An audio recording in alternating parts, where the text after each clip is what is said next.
This is AC Starlord, and welcome to my channel. And once again, I'm back at it with a movie called Home Sweet Home. Home Alone. A very long title. I know, right? But this one is not, oh, we're going to see the McAllister family, or we're going to see Kevin all grown up and have his own children. And maybe he loses them in the process of them going on Christmas vacation. Nope, it's about a boy named Max and his family wrapping up to go to Christmas vacation in Tokyo. So, like the original one, where they were talking about going to London, which they did. And the first one, they went to Florida, and he went to New York. This one, this new one, they want to go to Tokyo, but no, Max is like Kevin McAllister. He wants his family to disappear, and then, well, he doesn't wish it. He doesn't wish it. It just happens.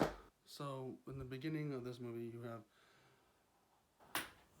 the you have Max and his mom driving and stuff like that to go home, talking about how many relatives are going to be there and stuff like that at their house with their big giant house, and he has to go pee,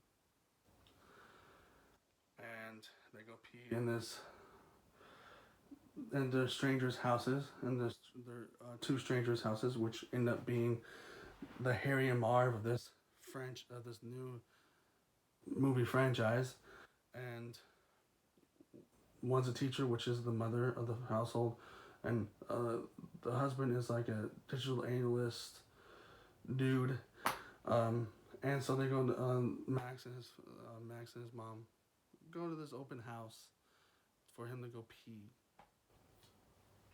and then they see this ugly. He sees this ugly doll and Max tells the husband of the family that you look like Frankenstein. And he'll no, I look like Frankenstein's monster. So there's references to that. And then there's this ugly boy doll. And this ugly boy doll is apparently worth some money.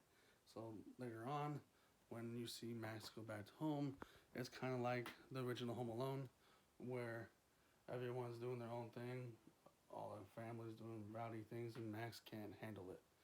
And then they do the little thing, pizza's here, but then he slides, instead of going up to the attic, he slides into the garage and sleeps, goes in the car and watches the Roadrunner, Wyatt Coyote and the Roadrunner, which I think HBO Max needs to pay up the dough for Disney Plus, because they had their two Warner Brother characters in another movie. Once again, not like it's Space Jam or anything like that.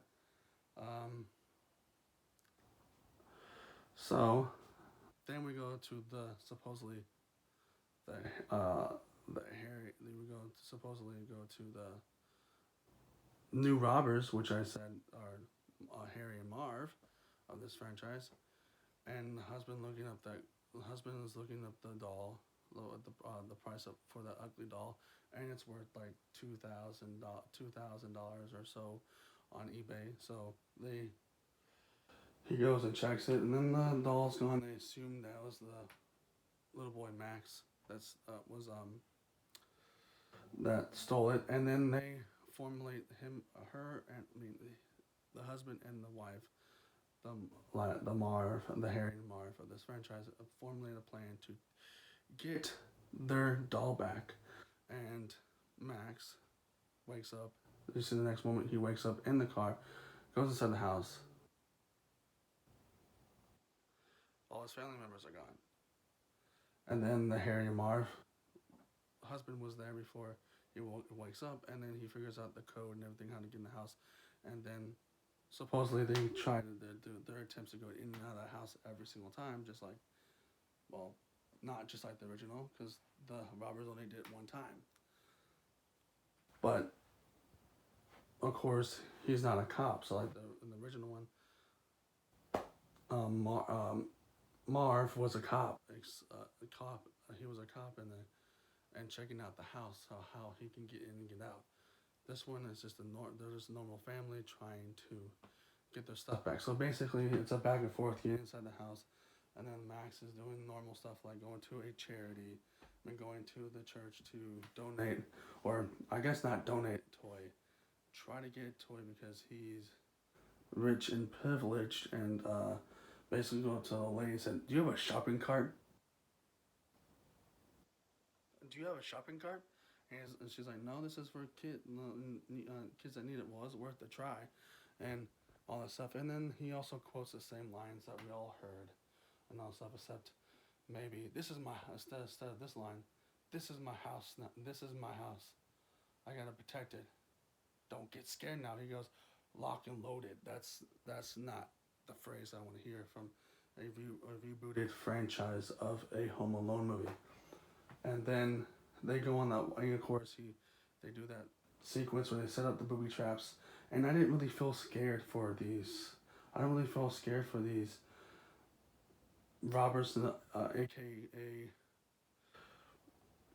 robbers not robbers, because in the original movie, the original two movies, I felt really scared for Harry and Marv, where they're about to go into the McAllister house in the original one, and even their cousin's house in New York. I felt scared for both of them. This one didn't really feel scared. He just set up a weak traps because he overheard them what their plans were going to do with overheard their plans what they might do, and the plan that he heard was, I'll tell you later on in this review, but basically it's just pointless. I didn't feel scared, and then they were also having the family. They were the husband and wife in here were having Christmas dinner, going to their kids' asylum, and all that stuff. While he was planning this all out, and it's like that's not what the original ones would do. But anyways,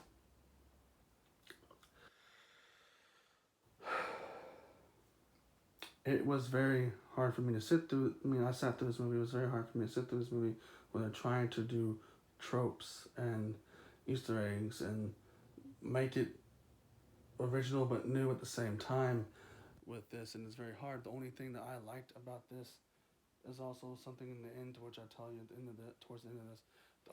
The first thing is that we get Buzz McAllister back in the mix. He's a cop. So after we see him as a teenager, as a preteen and then a teenager, and like be like, oh, um, um, be like, he always made fun of Kevin McAllister. It's fun to know that he's a cop now. It's fun to know what he's been doing these years. So he's a cop. He's been just paroling the city that he's currently living in, or it might be the same city that they never expressed that this was Chicago or whatever, but it might be Chicago. But just patrolling the rounds and how he gets involved. Well, Max calls the cops because the new Harry and Marv, which is a decent husband and father and wife, trying to break in, and he gets called, and then, well, apparently this always happens to Buzz McAllister, where his brother pulls a prank on it. So basically, you get to the point where the husband and wife talk to Buzz McAllister and saying everything's fine here, nothing's going on. He lets him go, and basically, we get a backstory later on in the car where he's like, well, they call in, there's a break-in. No, trust me, I already been there, and this is no one was there. This is kind of like